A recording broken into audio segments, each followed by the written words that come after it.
Para abrir o nosso programa sobre reflexões políticas, conversaremos com Ivanete Silva, candidata a deputada federal pelo PSOL. Mas dizer só isso da Ivanete é muito limitador. Ivanete é um baita quadro político, uma potente mulher negra, feminista, mãe e avó. Professora antirracista da rede pública, pedagoga especialista em políticas públicas de enfrentamento à violência contra a mulher, pela PUC-RJ. Iniciou sua militância na Igreja Católica e foi coordenadora geral do Sindicato Estadual dos Profissionais da Educação, Núcleo Caxias e CEP-RJ. É coordenadora e ativista do Fórum de Mulheres de Duque de Caxias e da Baixada. Militante do Movimento Negro Unificado, MNU. Sua voz e força certamente se somarão à resistência em Brasília contra o conservadorismo, a extrema-direita e toda tentativa de retirada de direitos sociais.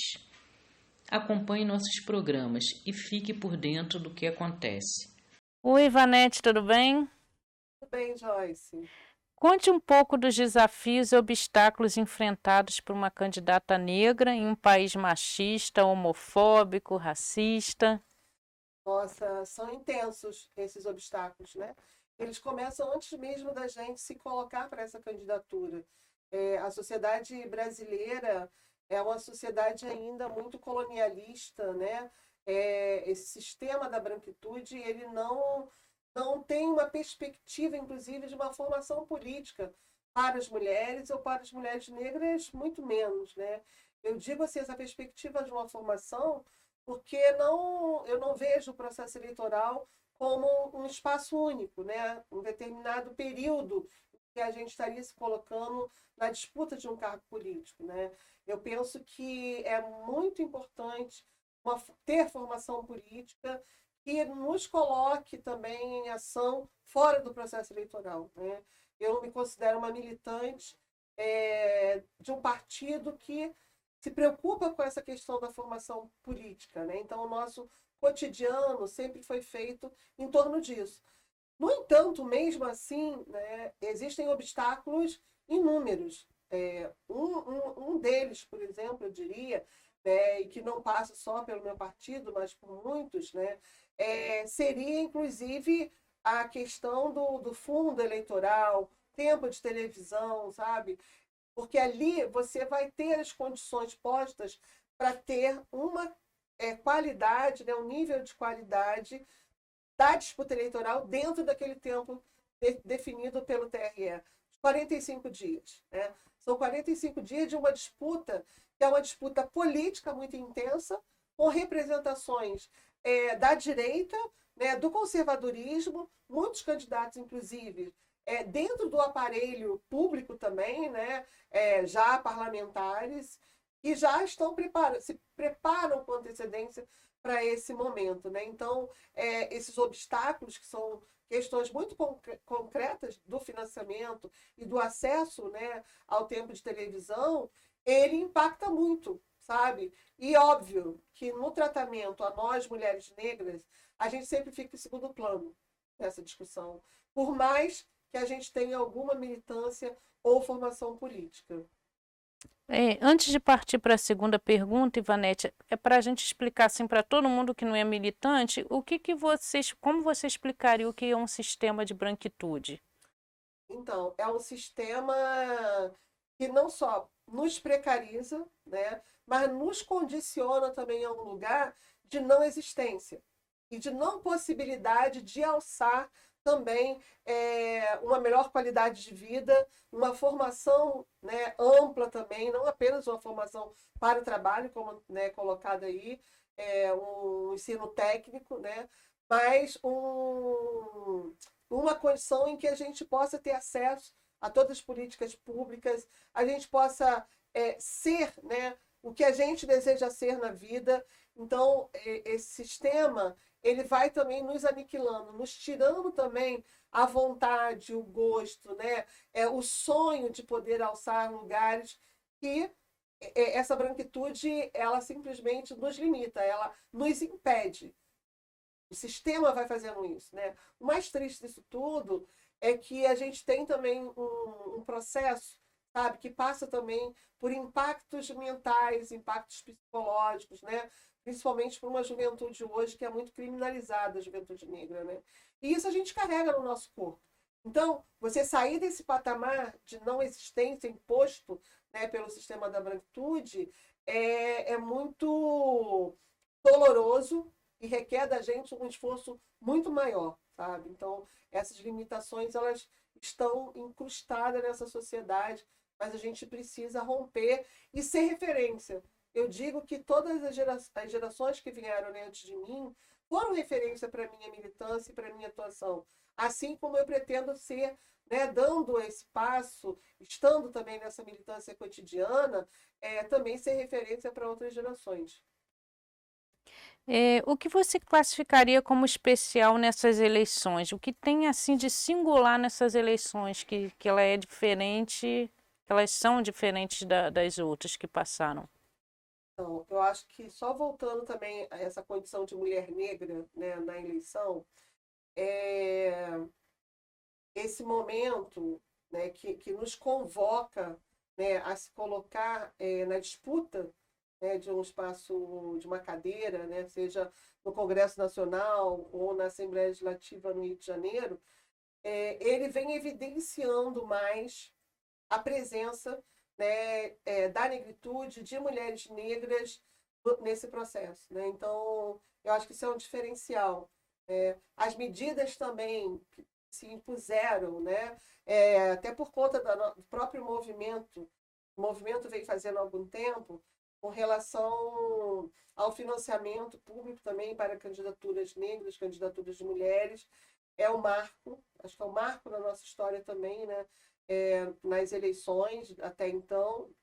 E a outra parte, que é a resistência também que a sociedade tem, é o impacto que a gente cria quando a gente se coloca, né? Um corpo negro, um corpo feminino, se coloca disputando também esse lugar de poder.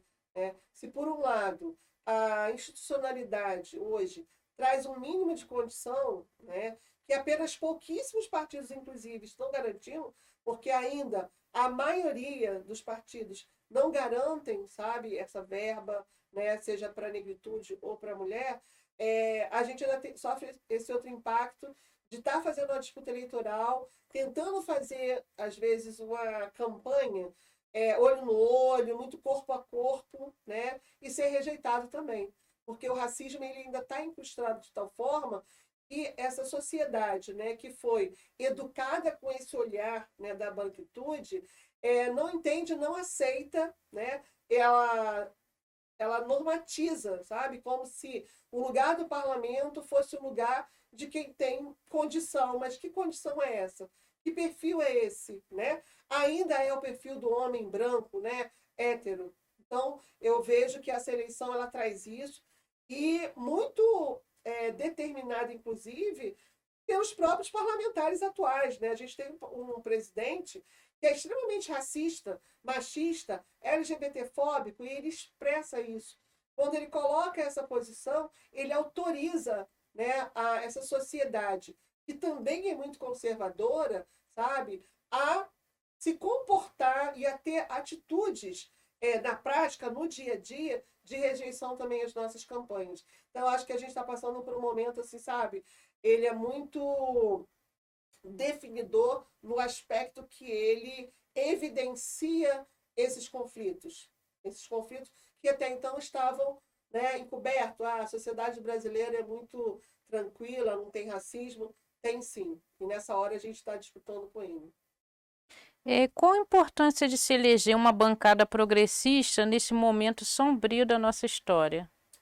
Extremamente sombrio, né? Extremamente sombrio. Eu vejo que assim a sociedade brasileira, a política brasileira, nós não conseguimos chegar a um patamar, sabe, de um bem-estar social, né, no nosso país.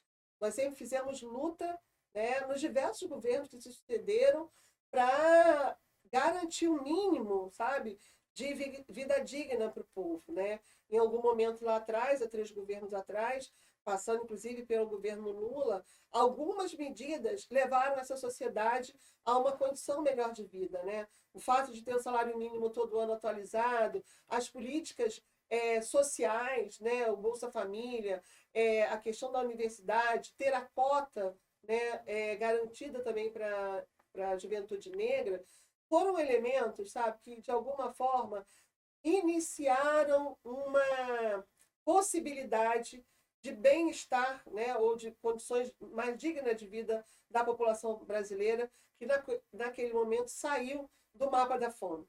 Não só dizer que as pessoas passaram a ter alimento na sua mesa, né? Café da manhã, almoço, lanche à tarde e a bolachinha para dormir, né? Como diz o Lula, já dava ali um outro respiro, né? No entanto, né, e esse não é um movimento só a nível, né, nacional no Brasil, é um movimento internacional onde a direita fascista, né, o conservadorismo, ele vem criando braços que vai se estendendo a vários países e fez chegar, né, essa política no nosso país. E arrebentou. A eleição de Bolsonaro em 2018 veio até agora, né, em 2021, 22, criando um desmonte na estrutura governamental, né? Ministérios foram fechados. Com isso, políticas públicas, né, que chegavam até a população foram retiradas do orçamento. A redução do orçamento da educação, o orçamento da saúde, criaram impactos imensos na vida da população, né, mais pobre. A gente passou um período de pandemia com o presidente negando, né, a vacina à população, milhões morreram, né, e ele ainda não assume isso.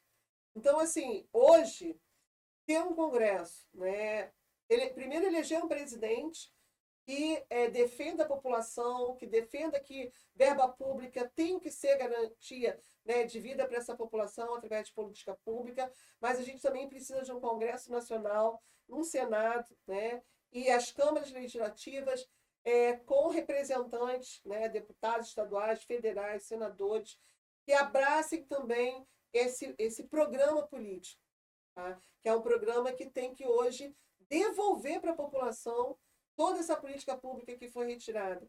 Garantir a votação no orçamento, né, que faça chegar comida no prato da população, que volte a ter investimento em construção de creche, assim como garantia também em manutenção das universidades. Não só garantir a entrada, mas também a permanência dos nossos jovens, para que eles lá façam a formação, né, que desejam, que possam, né, ter uma vida também digna a partir das suas escolhas. Então, o papel, né, seja do deputado estadual, né, de um parlamentar hoje, é garantir vida digna, é voltar àquele patamar de 4 anos atrás, que a gente tinha problema, nós tínhamos muitos problemas, né? Mas hoje a gente precisa voltar, né? É como se tentasse voltar no tempo há 4 anos atrás para dar novos saltos futuros que são necessários. Então, a gente tem um atraso colocado, mas eu acredito, sabe, que essa eleição de 2022, a população está começando a entender, sabe, a necessidade de uma bancada progressista, uma bancada que tem um comportamento e que tenha também um executivo, né, um presidente que de fato se porte como um gestor, sabe, desse país, com uma política onde o centro seja a vida e seja as pessoas. Ivanete, fica à vontade agora para falar um pouco sobre suas propostas. Então, eu sou professora, né, sou educadora. Ano que vem, inclusive, eu estou me aposentando na rede municipal de Duque de Caxias, onde eu trabalho com as crianças pequenas. E tem mais um tempo aí na rede estadual, onde eu Pequena trabalho. que idade, mais ou menos? A minha turma desse ano, por exemplo, é o 4º ano que tem crianças de 9, 10 anos, né? Inclusive, por conta da pandemia, não terminaram o seu processo de alfabetização. Eles estavam no primeiro ano lá em 2020, né? Aí não tiveram aula nem 20, nem 21. Imagina, teve um corte ali, eu estou com o 4º ano alfabetizando. E sou professora também do ensino médio, que é um curso de formação de professores. Sou pedagoga, então minhas disciplinas são as disciplinas pedagógicas. Então, diante desse caos que está a educação, né, nosso país já possuía uma dívida alta com a educação, muito alta. A gente já vinha com o processo de desvalorização desses profissionais, de desmonte, né, do aparelho público, que são as escolas, não tinha garantia, né, plena de vaga para creche. Então, assim, quando me perguntam qual é o seu projeto, A primeira coisa é a educação pública, sabe? Voltar o financiamento público da onde ele não deve sair. Verba da educação é uma verba tarimbada. Ela precisa chegar e ser utilizada, ser executada, né? Devolvendo para essas crianças uma escola de qualidade, uma escola que seja acolhedora, né? Profissionais também valorizados, com qualificação também. A gente precisa, né, investir em qualificação também em serviço desses profissionais e ter um currículo que seja também um currículo emancipador, um currículo libertário, né? A gente não pode pensar que um currículo sirva apenas para a formação profissional. Então, assim, a educação está no centro de toda e qualquer mudança em uma sociedade, sabe? Ter perspectivas também na formação humana, onde a gente não aceite jamais o preconceito, né? O racismo, o machismo, a LGBTfobia, o preconceito religioso, né? O racismo religioso, o racismo ambiental. Então, toda a pauta voltada para a educação, para mim, é o centro do debate, né? A formação como um todo, ela deve ultrapassar, inclusive, os muros da escola. Não só a escola, né? Forma, mas a cidade, ela também tem que ser pensada numa perspectiva de formação também da sua população, né? Pensar lá a questão do ambiente, do meio ambiente, a valorização das áreas verdes das nossas cidades, né? A questão da coleta de lixo. Tudo isso a gente hoje, sabe, não vê acontecer nas nossas cidades, no Estado. Então, assim, projetos, programas, né, emendas parlamentares que estejam atendendo a essas questões estão sendo pensadas, assim como também as questões voltadas para as mulheres. As mulheres estão em todos os lugares. Começa de manhã na porta da escola ou na porta do posto médico, na porta do hospital. Elas cuidam dos filhos, cuidam da casa, cuidam do pai idoso, da mãe idosa, de alguém que com deficiência. E essas mulheres, elas não são vistas, parecem que são invisíveis. É um trabalho que não um trabalho que não é valorizado, né? Então, já existem projetos, inclusive, tramitando, né, em Brasília, que defende a valorização do tempo de trabalho dessa mulher, com perspectivas, inclusive, para considerar no seu tempo de aposentadoria. Então, eu estou me colocando a ser mais uma parlamentar, a abraçar todas as propostas que lá já tenho, né, que vão estar recolocadas no ano seguinte, fortalecendo essa bancada também, né, progressista, para a votação das questões voltadas para as mulheres, no âmbito da sua valorização e na sua defesa também com relação à violência, seja a violência doméstica ou a violência de gênero, que também hoje impera no nosso país, né, como uma marca ainda, né, do machismo, que é isso, são processos de formação que a gente vai precisar derrubar dentro dessa geração e das futuras, né, para que as mulheres tenham vida plena. A saúde, Joyce, também é um ponto determinante, né? Nós assistimos a esse período da pandemia, o quanto foi definidor, sabe? Instituições, principalmente como a Fiocruz, lançarem mão de toda a sua história, né? Das suas pesquisas para salvar a vida, mesmo contrariando o presidente da República. Então, assim, pensar a saúde nesse aspecto preventivo, principalmente, sabe? Hoje a gente tem um país que, infelizmente, né, as crianças ainda pisam no esgoto, sabe? Não existe tratamento de águas pluviais, né? Não, aliás, tem escolas que só tem um banheiro. Isso é um absurdo, entendeu? Então, pensar a saúde numa perspectiva preventiva. A gente quer discutir saúde, a gente não quer discutir doença, morte. A linha política hoje da direita nesse país é construir hospital. É o que eu tenho observado, sabe? Principalmente na Baixada Fluminense. E eu falo para as pessoas, gente, hospital é o último lugar, sabe, que alguém vai recorrer para uma cirurgia, para uma situação mais difícil da sua vida. A gente quer pensar projetos e programas que fortaleçam o SUS, Sistema Único de Saúde, principalmente a partir do atendimento e acompanhamento das suas famílias nas suas casas. Os SPFs, que é um programa do governo federal, ele precisa voltar a acontecer, porque ali o histórico de toda aquela família, ele é constituído. Então, desde o bebê, pensar as vacinas, nosso país passou a ter doenças que já estavam erradicadas, entendeu? Então, assim, voltar a olhar para o que é saúde, né? Então, saúde desde o nascimento, aliás, desde do parto, né? E antes do parto, o nascimento, o seu crescimento, o garantia, inclusive, de um alimento saudável, que também faz parte da constituição de uma qualidade de vida, desde o seu plantio lá na zona rural até ele chegar na cidade. Então, assim, tem muita coisa a ser pensada, a ser reconstituída no nosso país, e a saúde é uma delas. E o conceito de saúde é ampliado, né, Ivanete? Você falou bem sobre prevenção, porque você tem que fazer tudo para a pessoa não chegar lá no hospital. Então, arte, cultura, alimentação, tudo isso é importante. Exatamente. É o bem viver, né?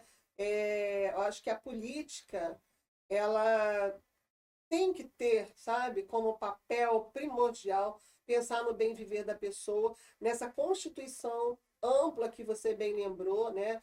A gente não quer só comida, né? A gente quer cultura, quer arte. Pensando também nessa constituição do nosso corpo, né? Eu estava falando do alimento, e aí estava lembrando aqui das famílias que moram no campo, das famílias agricultoras, né? Que plantam e colhem o alimento sadio, sem agrotóxico, que precisa, inclusive, de fomento para garantir a distribuição desse alimento. Fazer esse alimento chegar na cidade mais barato.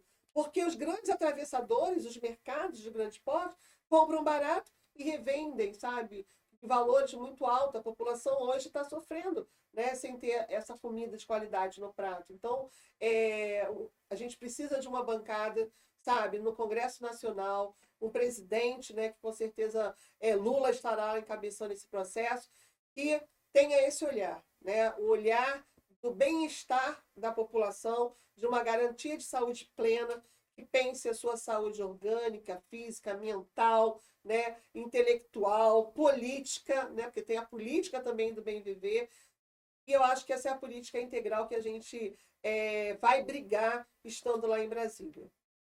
Importantíssimo, Ivanete. Quando você falou em referência, em ser uma referência, é importante vocês agora ter você. Eu vejo a Viola Davis, que estava aqui no Brasil, da negritude se olhar e ter autoestima e falar que também pode chegar lá. Importantíssimo ter você como referência. Obrigada. Eu fico feliz, eu espero que. E não é só na eleição, é óbvio que a gente quer chegar lá para poder ter essa condição enquanto parlamentar, sabe? De se colocar para a maioria da população, né? Para a maior quantidade de pessoas possíveis, né? Como fortalecimento da vida, principalmente dessa juventude negra, né? Que está aí ou nas escolas, nas ruas, né? Você estava falando do filme, né? Da Viola Davis. A cultura também é uma parte importante da nossa formação humana e que a juventude carrega, sabe? Apesar das mazelas, eles estão nas praças, eles estão nas esquinas, produzindo, sabe? A partir das vivências que cada um tem no seu território. E a gente precisa olhar para essa juventude, cuidar, dando voz, cuidar, fortalecendo a ação também desses jovens. Eu penso que isso é uma parte importante da nossa formação humana. Quer ouvir, quer valorizar, né? E fortalecer a caminhada desses jovens. Então, enquanto educadora que sou, futura parlamentar que pretendo ser, eu penso que esse lugar da política tem que estar a serviço disso. Obrigada.